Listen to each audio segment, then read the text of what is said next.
L'édito politique sur Europe 1 avec Le Figaro. Bonjour Vincent Trémollet de Villers. Bonjour Dimitri, bonjour Anissa, bonjour Antoine, Vincent. bonjour à tous. Vincent, depuis quelques jours, les manifestations se multiplient à Paris autour de Rima Hassan, cette activiste anti-israélienne qui est sur la liste de la France insoumise. De quoi ce phénomène, Vincent, est-il le nom ? De la dérive incendiaire de la gauche communautaire, de la stratégie désormais complètement désinhibée de la France insoumise qui, derrière sa croisade antisioniste, s'accommode de plus en plus d'une sorte d'antisémitisme d'atmosphère. Depuis le 7 octobre, Rima Hassan confond volontairement le Hamas et la cause palestinienne. Elle ne cache pas non plus sa haine de l'État hébreu qu'elle accuse de génocide. Israël est une monstruosité sans nom. Ce sont les mots prononcés et assumés par la militante. Elle participe avec une énergie obsessionnelle à la stratégie de nazification d'Israël dans un renversement aussi absurde qu'obscène. Cette entrepreneuse identitaire a désormais ses fans, qu'elle recrute dans ce que Gilles Kepel appelait les banlieues de l'islam. Hier, place de la République, c'était cette jeunesse qui se mêlait au woke des centres-villes pour acclamer la nouvelle star.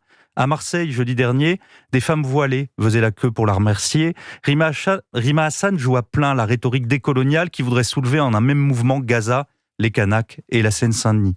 On en vient à se demander si elle n'est pas en train d'échapper à Jean-Luc Mélenchon. Pour le moment, le chef des Insoumis est très content de son coup. Ses troupes jouent la stratégie à fond, comme on l'a vu hier à l'Assemblée, avec le drapeau palestinien déployé par cet obscur député qui manie la provocation et l'insulte. Mais on aurait tort de sous-estimer l'ambition de Rima Hassan. La jeune juriste montre dans son agilité numérique, son efficacité médiatique, un savoir-faire tout à fait spectaculaire. On dirait un personnage inventé par Éric Benzekri pour Baron Noir ou pour La Fièvre. Pour le moment, seul Manon Aubry, la tête de liste insoumise, est invisibilisée par Rima Hassan, mais nous ne sommes qu'au début de l'histoire. Pensez-vous, Vincent, que cela peut avoir des effets électoraux ? Parce que pour l'heure, on ne les voit pas dans les sondages.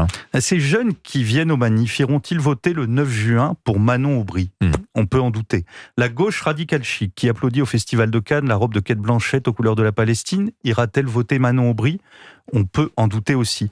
En revanche, pour la présidentielle, ce sera une toute autre histoire. S'attacher cet électorat pour contrer Marine Le Pen en 2027, c'est tout le pari de Jean-Luc Mélenchon. Mais avant même ces effets électoraux, ce phénomène est important parce qu'il nous fait voir les conséquences très inquiétantes de la longue étreinte entre la gauche et le communautarisme. Rima Hassan, c'est l'enfant de cette longue dérive d'une gauche qui s'est enivrée d'antiracisme, qui a volontairement sacrifié le peuple pour ne plus se concentrer que sur les minorités. Et cela ne commence pas avec Jean-Luc Mélenchon. Mais alors ça commence quand ? Dès 1984, avec la fondation de SOS Racisme et cette folie de vouloir éteindre le racisme en exacerbant les identités. SOS Racisme, c'était d'abord une manœuvre politicienne qui devait rendre incapacitant tout discours de droite ou de civilisation en le renvoyant à la France moisie.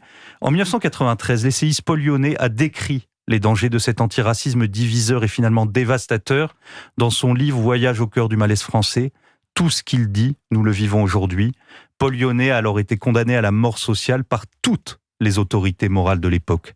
En 2012, c'est François Hollande qui, sur les conseils de la célèbre note du think tank Terra Nova, faisait le choix de s'appuyer sur un vote communautaire. Jean-Luc Mélenchon, ce n'est au fond que la version radicalisée de la stratégie Terra Nova, avec la haine d'Israël comme levier de mobilisation.